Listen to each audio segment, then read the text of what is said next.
तो दोस्तों चलिए एक बार फिर से हम आपके लिए लेकर आए देश और दुनिया की सभी ताजा और बड़ी खबरें फटाफट एक एक कर सभी खबरों को आज आपको विस्तार से बताने वाले हैं। तो वीडियो को अंत तक जरूर देखें। दोस्तों वीडियो बनाने में हमें काफी मेहनत लगी है, तो वीडियो को जल्दी से लाइक कर दें। इस बीच पहली खबर में आपको बताएंगे उइगर मुसलमानों को लेकर बांग्लादेश से चीन को लगा बड़ा झटका। मुसलमानों पर अत्याचार करने के आरोप में चीन के विरोध में उतरा बांग्लादेश, अंतर्राष्ट्रीय कोर्ट जाने का किया ऐलान, चीन की बड़ी मुश्किलें। वहीं आपको बताएंगे उत्तर प्रदेश में बीजेपी को लगा झटका।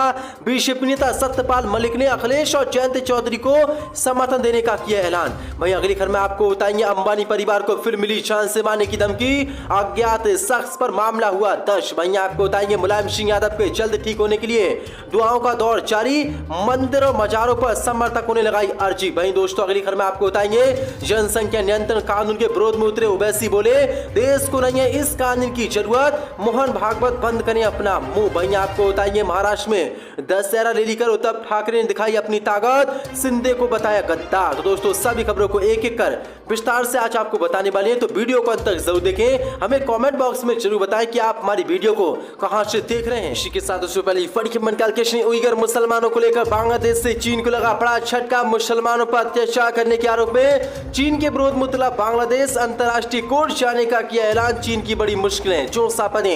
उइगर मुसलमानों पर अत्याचार को लेकर चीन को बांग्लादेश से बड़ा झटका लगा है। दरअसल आपको बता दें चीन लगातार उइगर मुसलमानों को प्रताड़ित कर रहा है। इसी से नाराज होकर रविवार को उइगर मुसलमानों के समर्थन में बांग्लादेश के मुसलमानों ने चीन के विरोध में एक रैली निकाली और चीन पर कार्रवाई करने के लिए अंतर्राष्ट्रीय कोर्ट जाने का ऐलान किया, जिससे चीन को बांग्लादेश से बड़ा झटका लगा है। बांग्लादेश के मुसलमानों ने कहा है कि चीन किसी न किसी रूप में उइगर मुसलमानों पर अत्याचार का कोई मौका नहीं छोड़ता है। कभी उन्हें डिटेंशन सेंटरों में सुअर का गोश्त खिलाया जाता है, तो कभी उन्हें इस्लाम धर्म छोड़ने के लिए मजबूर किया जाता है। इसलिए चीन पर हर कीमत पर कार्रवाई होनी चाहिए और हम चीन के इन अपराधों के लिए चीन की आलोचना करते हैं और अंतर्राष्ट्रीय कोर्ट जाकर चीन के मुसलमानों को न्याय दिलाने का काम करेंगे। जिसके बाद चीन की मुश्किलें एक बार फिर से बढ़ गई हैं और अमेरिका कई प्रतिबंध चीन पर लगा सकता है। बांग्लादेश से पहले तुर्की भी चीन की मुसलमानों पर हो रही कार्रवाई का विरोध कर चुका है। अब बांग्लादेश ने इसका विरोध किया है। इसी के साथ जनसंख्या नियंत्रण कानून के विरोध में उतरे ओवैसी बोले देश को नहीं है इस कानून की जरूरत, मोहन भागवत बंद करें अपना मुंह जो सापदे। दशहरे के मौके पर आरएसएस प्रमुख मोहन भागवत ने जनसंख्या नियंत्रण पर बड़ा बयान दिया था। उन्होंने कहा था कि जाति धर्म से ऊपर उठकर सभी को जनसंख्या नियंत्रण के बारे में सोचना पड़ेगा। अब एआईएमआईएम चीफ असदुद्दीन ओवैसी ने मोहन भागवत के बयान पर जोरदार पलटवार किया है। ओवैसी ने कहा कि देश में जनसंख्या नियंत्रण की कोई जरूरत नहीं है। ओवैसी ने कहा कि अगर हिंदू और मुस्लिमों का सेम डीएनए है फिर असंतुलन वाली बात कहां से आती है। अभी जनसंख्या नियंत्रण की कोई जरूरत नहीं है, हमने पहले ही रिप्लेसमेंट रेट हासिल कर लिया है। चिंता तो बूढ़ी होती आबादी की है, बढ़ती बेरोजगारी की है। मुस्लिमों में तो सबसे तेजी से प्रजनन दर में गिरावट देखने को मिली है। ओवैसी ने इस बात पर भी जोर दिया कि मोहन भागवत हर साल दशहरा के मौके पर हेट स्पीच देते हैं, लोगों को बढ़ती जनसंख्या का डर दिखाते हैं। इसी डर की वजह से नरसन रहा हुआ है।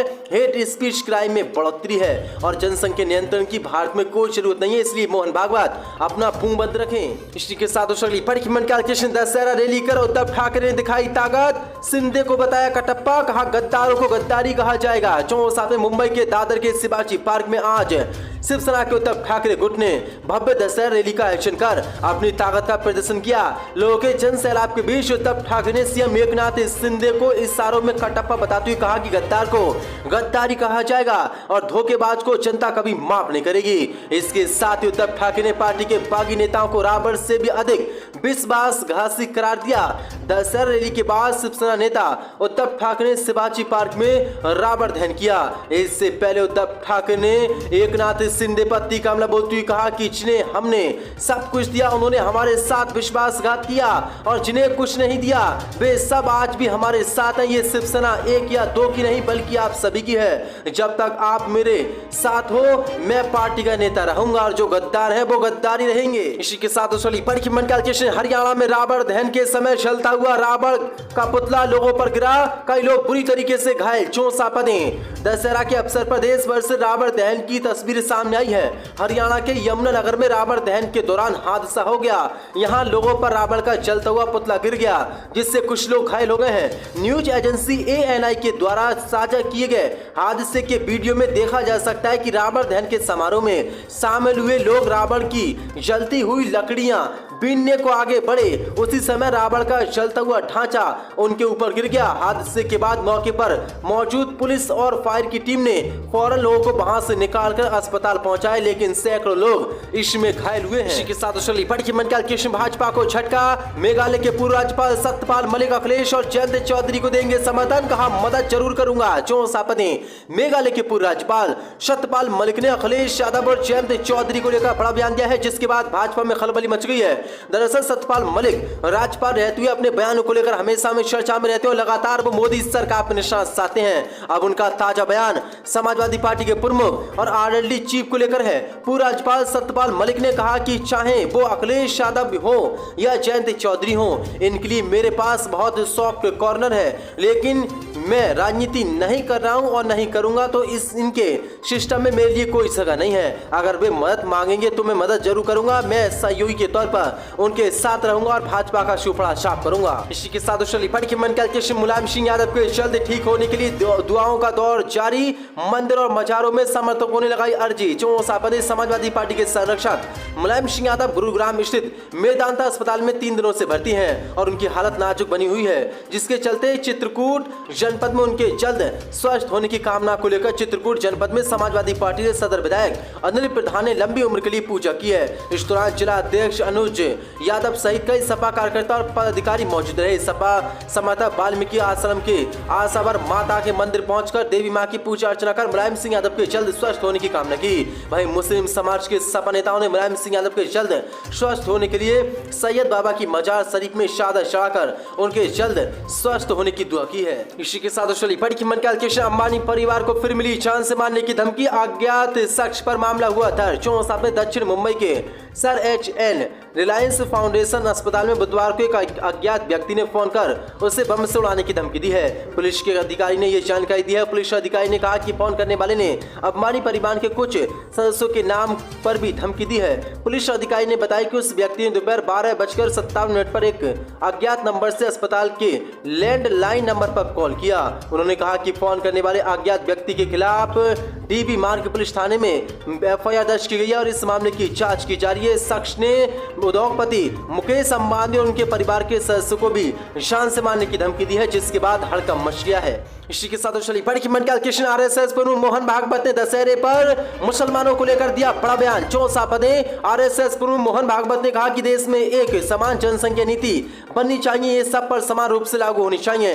भागवत ने BR अम्बेडकर और महर्षि अरबिंदो के विचारों का हवाला दिया और कहा कि कथित अल्पसंख्यकों और मुसलमानों में ये डर पैदा किया जा रहा है कि उन्हें हमसे असंगठित हिंदुओं से खतरा है। उदयपुर अमरावती में हुई हत्याओं का जिक्र करते हुए मोहन भागवत ने कहा यह खतरनाक प्रवृत्ति है, इसका मुसलमान समुदाय के लोगों ने विरोध किया, लेकिन ये सिर्फ अपवाद बनकर न रह जाए बल्कि अधिकांश मुस्लिम समाज का ये स्वभाव बनना चाहिए। उन्होंने कहा कि RSS की ओर से मुसलमानों से बातचीत कोई पहली बार नहीं है, संघ ने पहले भी ऐसा किया है। डॉक्टर हेगडे गवर के समय से ऐसा चल रहा है और गुरुजी ने जिलानी से मुलाकात की थी, तब से ही हमारा सभी वर्गों के साथ संवाद चलता रहा है, लेकिन हम समान नीति और समान जनसंख्या नीति को लेकर आवाज उठाएंगे और मुसलमानों को इसको लेकर बातचीत करेंगे।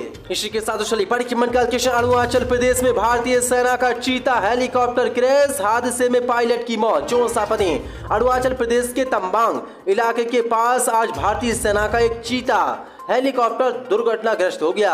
सेना अधिकारियों से मिली जानकारी के मुताबिक हादसे में एक पायलट की मौत हो गई है, वहीं दूसरे पायलट का इलाज चला है। घटना पर प्रेस रिलीज सामने आया है, जिसमें बताया गया है कि तंबांग के पास अग्रिम क्षेत्र में उड़ान भर रहा सेना का चीता हेलीकॉप्टर आज सुबह करीब 10 बजे एक नियमित उड़ान के दौरान दुर्घटनाग्रस्त हो गया है, जिसके बाद आनन फानन में दोनों पायलटों को नजदीकी सैन्य अस्पताल ले जाया गया, जहां एक pilot lieutenant colonel Saurabh Yadav जो गंभीर रूप से घायल हो गए थे, उनकी इलाज के दौरान मौत हो गई है। वहीं दूसरे पायलट का इलाज चल रहा है। जो बड़ी अपडेट है इसी के साथ शहीद की मन के अध्यक्ष ओवैसी का बीजेपी पर जोरदार हमला, मुसलमानों के खिलाफ पुलिस बर्बरता और भीड़ पर की हिंसा पर उठाए सवाल। 64 पदे एआईएमआईएम अध्यक्ष असदुद्दीन ओवैसी ने एक बार फिर बीजेपी पर जोरदार हमला बोला है।